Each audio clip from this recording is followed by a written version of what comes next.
In this video, we're going to be discussing chemical reactions and how to balance them so that they appropriately represent the real reactions that are happening inside the beaker. Let's start with a quick list of learning objectives for this activity. First of all, we'll talk about what a chemical reaction is. We'll go over some of the basic concepts of what we're trying to show on paper and how it relates back to what's happening in the lab. We have formats then for writing chemical reactions. We'll make sure that we take some time and write down what those formats actually are. We have some laws that govern what happens during a chemical reaction, and the big one there is the law of conservation of matter. We've learned about this earlier in the year. We're going to talk about it again and then recap how it applies to this type of reaction as opposed to what we've done in the past. Finally, the real name in the game here in the majority of this video is going to be dedicated towards practice.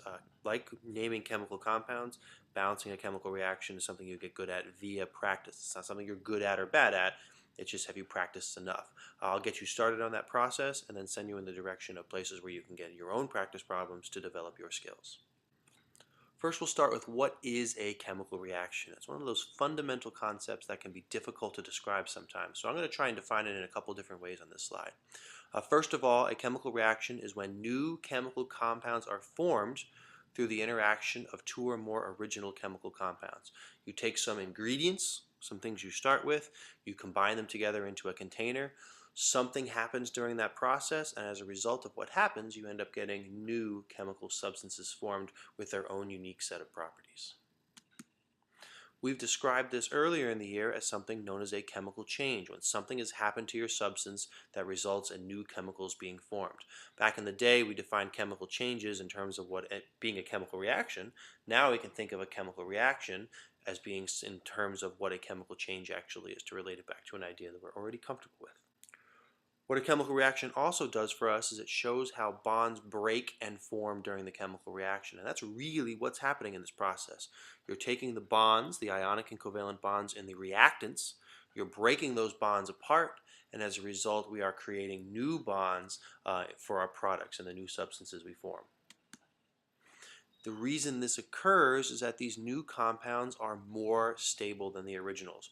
We talked about this idea of improving stability a lot in the nuclear chapter, and the same idea applies here with entire atoms. They're going to arrange themselves in new ways in order to form compounds that are more stable than what they had as the original. Finally, the last thing we want to think about in terms of a chemical reaction is what we write on paper is a representation of what is really happening in the beaker. It's not its own separate entity. We're trying to come up with a way of writing this reaction so that it accurately maps what really happens in the chemical container. And when you do these reactions and when you measure the quantities of products that are produced, it should go back and reflect what we actually wrote down in terms of the reaction itself. In order to work with chemical reactions, there's one major law that is of major consequence to us, and that is the law of conservation of matter. We've defined this earlier in the year, and we'll define it in exactly the same way again. The law of conservation of matter says that matter is never created or destroyed during any chemical or physical change. If I started with 1,000 grams of material, I'm going to end with 1,000 grams of material. That material might get spread out, it might leave the area of the reaction, but it's there somewhere. You can't gain or lose that matter. This again implies a whole lot of things about how our universe works, namely that all the matter we see around us is the same exact matter that's been there all along. But we've had those conversations early in the year. As fascinating as they are, they're not necessarily relevant to where we're getting into now. We've already talked about this idea of conservation when we did nuclear reactions. In nuclear reactions, we conserved protons and neutrons. We were counting and doing some very basic mathematics to make sure that the number of protons and neutrons we started with matched the number of protons and neutrons that we ended with. The same thing applies when we're dealing with chemical reactions, but instead of conserving protons and neutrons now, we're going to be conserving entire atoms. We're going to assume that these nuclear reactions are happening at a slow enough rate that they're not going to change things, which means for every atom we start with, we have to make sure we account for that atom somewhere at the end. If you have 25 carbon atoms in your reactants, there's got to be 25 carbon atoms in your products. And that leads us into a process that people sometimes dread with chemical reactions, which is balancing. When writing a chemical reaction, we have to worry about the format of what we write as well. We've already talked about this when we did nuclear reactions, but just to recap it, on the left side we have chemicals that we refer to as our reactants. These are the chemicals that we start with that we're combining together. On the right side of our reaction, we have the chemicals we refer to as our products. These are the chemicals that are formed as a result of the reaction. and we put an arrow in the center to denote the fact that a chemical reaction has occurred. Unlike nuclear reactions, these reactions tend to look a little bit different. And here's something pretty generic we can use. We have this form here. We have chemical A reacting with chemical B to form the products chemical C and chemical D. These little letters here, the little a and the little b, are what we're going to refer to in a minute as coefficients. They tell us how many of chemical A is used, how many of chemical B is used, and as a result, how many of chemical C and how many of chemical D are going to be formed in this process. To take things one step further, we can also label these chemicals A, B, and C, and D to denote what state of matter each one of them is in. This can be very valuable when performing the chemical reaction because sometimes it's nice to know that your product is going to be a liquid or a gas. That will change the type of container you would need to use if you wanted to collect that. For example, if the purpose of your experiment was to collect this product here, chemical D, and it turns out chemical D is a gas, if you're not careful, it's going to evaporate out into the room and you won't be able to collect it. You'd have to set things up, but you'd only set things up in a certain way. You would only know how to do that if you were told about this state of matter in advance. So let's take a look at this in terms of what it actually looks like in a reaction. Here's an example here where we have magnesium metal reacting with hydrochloric acid. As a result, it's creating this substance, magnesium chloride, and hydrogen gas as well. The magnesium metal is a solid. If you recall, we've done this reaction before. You take that magnesium ribbon. The hydrochloric acid is aqueous, meaning it is a dissolved solution. There is a liquid hydrochloric acid mixed with water. That creates magnesium chloride, which is also aqueous, again meaning dissolved in water, reacting and producing hydrogen gas. And if you recall this reaction from the lab, these are the bubbles that we saw created during the actual process. There are bubbles of hydrogen gas being formed. Taking consideration into the things we've talked about so far, the concept of conservation and the formatting, one of the things we're going to be worried about with this type of thing is balancing this chemical reaction. We want to ensure that the law of conservation of matter is being upheld. One of the tools we use is making a chemical inventory of all the chemicals we have present here. We're going to keep track of how many atoms we have in the beginning of the reaction versus how many atoms we have in the end of the reaction. And the way I like to do that is by drawing a line right here down the center, separating my reactants from my products, and then just making a list of all the involved elements. So we have magnesium atoms, hydrogen atoms, and chlorine atoms, and then according to conservation of matter, we must necessarily end with magnesium atoms, hydrogen atoms, and chlorine atoms. Take a minute and count them up. We start with 1 magnesium, we start with 1 hydrogen, and we start with 1 chlorine. We end with 1 magnesium, we end with 2 hydrogens, and we end with 2 chlorines based on the subscripts that are provided here. And this is exactly the situation we need to remedy here, the fact that the numbers of product atoms we have don't necessarily match the number of reactant atoms we have. And this inventory is A, the thing that shows us that this problem exists, and B, it's going to be the tool that we use to fix this problem through a process known as balancing. This leads us to the next part of the process. You're going to be adding something into your reaction to make these numbers match up. What we cannot change are the subscripts that go along with the formulas. To be hydrogen gas, to be magnesium chloride, these subscripts have to be exactly what we are. What we can, however, change is the coefficients, the numbers that go before each chemical compound to denote how many of that chemical are involved in the process. This will allow us to change the numbers of atoms involved here to eventually get the numbers of atoms here to match the number of atoms over here, thus realizing the conservation of matter that we're looking for.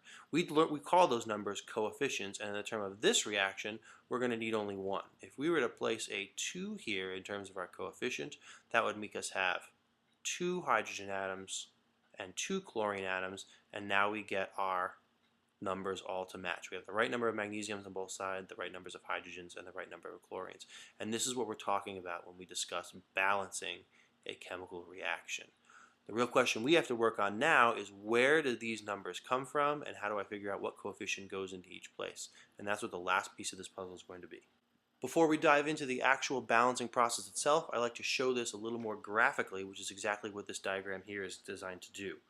Here we have a picture of the individual molecules involved. In this case, we're reacting the compound CH4, which is known as methane, with oxygen gas, and as a result of that, we're going to create carbon dioxide and water as our products. Notice, however, we already have coefficients built into this. This reaction has already been balanced for us, and we can see up above why this balancing is necessary. We've got our CH4 right here. This central atom is the carbon. These four little guys around it are our hydrogens. We have two oxygen molecules according to the balancing that was shown to us, and as a result we make carbon dioxide and two water molecules. What's important to note is the count of each atom up here. We've got two oxygens here. Their bonds are broken and separated apart.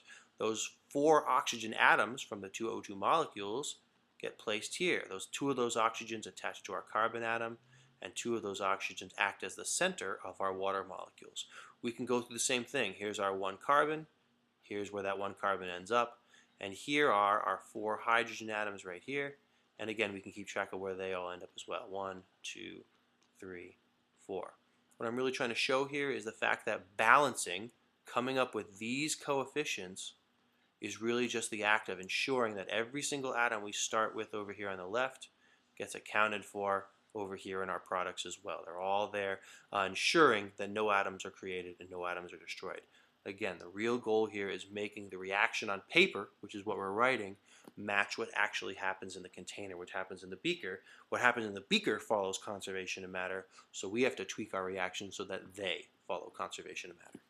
And that brings us to the last phase of this process, which is actually the process of balancing itself. Unfortunately, there is no set rules, there is no sequence of steps that you can follow to balance a reaction. Everyone works a little bit differently, and you have to approach it more as a logical puzzle as opposed to a process that you can remember.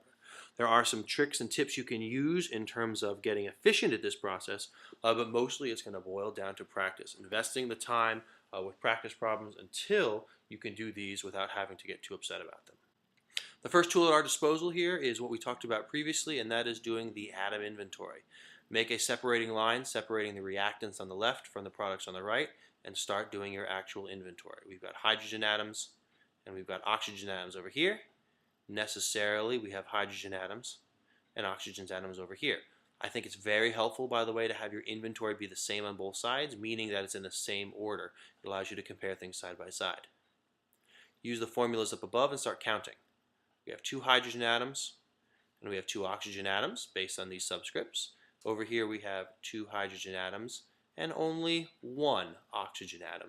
And we see here, this is where our reaction is not balanced. We've lost an oxygen atom in the process based on how we've written this. That's impossible, so what we're going to do up here is go back in and write in coefficients until we get those numbers to match.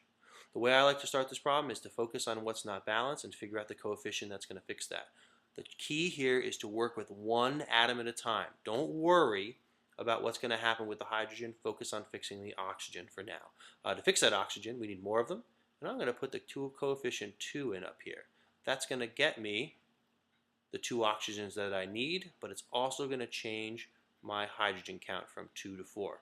This 2 doubles everything inside, and like I said, unfortunately it affects not only what we wanted it to affect, but what it ended up affecting as well, which is the hydrogen. So we fixed the oxygen problem. That's now balanced, but we've created a new problem in the process. Now we got to go back and fix that one. We now have 4 hydrogens on the product side. We go over here. We can add in a new coefficient of 2 here, and that's going to change our number of hydrogens from 2 up to 4. We've now balanced the hydrogens, everything's balanced, and this reaction is complete. Turns out for every 2 hydrogen molecules react with 1 oxygen molecule, we end up creating 2 water molecules in the process. And that is our first balanced chemical reaction. Let's try another one where we'll step up the difficulty a little bit. The thing that makes this problem harder is the fact that we're dealing with a larger number of atoms. And as soon as you're dealing with a larger number of atoms, that simply means there's going to be more steps towards getting to the end. Let's keep track of our inventory. We have silicon atoms, we have oxygen atoms, we have sodium atoms, and we have hydrogen atoms. And necessarily, we will have silicon, oxygen, sodium, and hydrogen atoms as our products. Let's do our count. We start with 1 silicon. We start with 3 oxygens. We've got 2 of them right here, and we've got another one over here. That's going to make things tricky for us. The more places an element shows up in, the harder it is going to be to keep track of how many we are to get it to be balanced. We have 1 sodium, and we have 1 hydrogen. Let's go back over here. Turns out in this formula we have 1 silicon. We have 1, 2, 3, 4 oxygens, we have 2 sodiums, and we have 2 hydrogens. Sodiums are right here, hydrogens are right here. Now again, our job is to put in coefficients in front of each of these terms until the counts on both sides match up. Now, this brings us to our next little tip in the process here. Sometimes it's not obvious where to start. Hypothetically speaking, you could start anywhere, but there are definitely easier places to start and more challenging places to start. As a tip for most people, I like to say find something in the formula that does not show up in many places, and find something in the formulas that is easy to fix.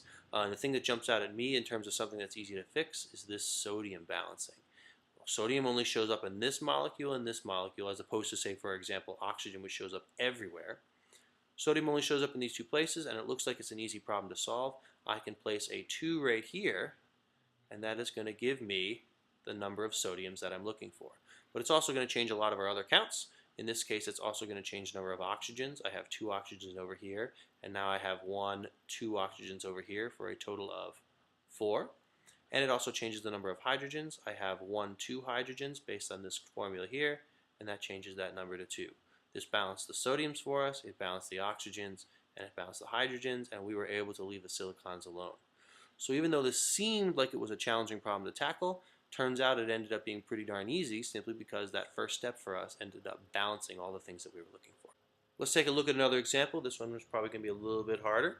Again, we'll do the same thing as before. We'll take our atom inventory on both sides. In this case, we have strontium atoms, oxygen atoms, and aluminum atoms, and we will end with strontium atoms, oxygen atoms, and aluminum atoms. We'll count them up.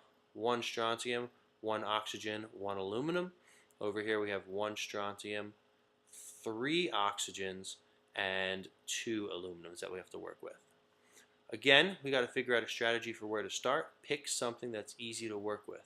In this case, I think the aluminums are a great place to start. I generally try and stay away from balancing oxygen first. It tends to be an atom that shows up in a lot of places in most reactions, and it tends to be challenging to work with. Usually you have to rebalance it later. Let's focus instead on the aluminum. I usually like to find the most exotic substance in the entire compound. In this case, that would normally be strontium, but aluminum is one that needs balancing. If I put in a 2 here for my aluminum, that's going to bring me from 1 aluminum to 2. That solved the aluminum problem, but unfortunately it did not solve the oxygen problem. So let's go back and tackle that. We have 3 oxygens here. We need more on this side. That's going to require us to put in a 3 here. That 3 is going to make us have the 3 oxygens we're interested in, but it's unfortunately also going to make us have 3 strontiums. We've now balanced our oxygen situation, but we created a new problem here with strontium that needs remedying. Luckily, that's easy to fix. 1 more 3 on this side of the reaction changes our strontium from 1 to 3. And this is something you're looking for, by the way. Anytime you have lone elements like this, these are going to be very valuable for you. They allow you to change a count, in this case the strontium count, without affecting something else in the process. So when you get all the other ducks lined up, look for something like this to end with so that you can balance it without affecting anything else. And now this reaction is balanced. We have the same count on the reactant side over here to match the product side. Here's going to be our last example before we hit the road, and in this example I'm going to try and introduce some situations where you might find this process to be a little bit more complex. Again, it's always just a logical exercise, but sometimes that logical exercise is harder than others. Like always, we'll start the process the same way by taking our atom inventory. We have carbon atoms, hydrogen atoms, and oxygen atoms, and we'll end with carbon atoms, hydrogen atoms, and oxygen atoms. Count them up.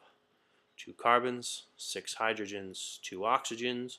We end with 1 carbon, we end with 3 oxygens, and we end with 2 hydrogens. Again, pick an element to start with. I would avoid starting with the oxygens. It shows up in too many separate places. The hydrogens don't necessarily have a super obvious answer, although I guess we can put something in here. I would start actually with balancing the carbon atoms, because that's simply going to require me to put in a 2 right here. That'll get me from my 1 carbon up to 2 carbons, which is what I was hoping for, but it'll unfortunately change my oxygen number from 3 to 5. Now you got to be careful with these counts. We have 2 of these CO2s, which means 4 oxygens here, plus the 1 oxygen from the H2 over there, which is where we got that number 5. Now, we got to this scenario here, and there's a couple things we can look at. First of all, we have a problem with our oxygens. We got 5 on this side, and we got 2 on this side, and are never going to go evenly into one another. Again, when you see this kind of a situation, avoid it. We'll hopefully have that fix itself in the process, but for now, there's not a lot we can do about that to directly combat this problem. Let's instead focus on balancing our hydrogen atoms here.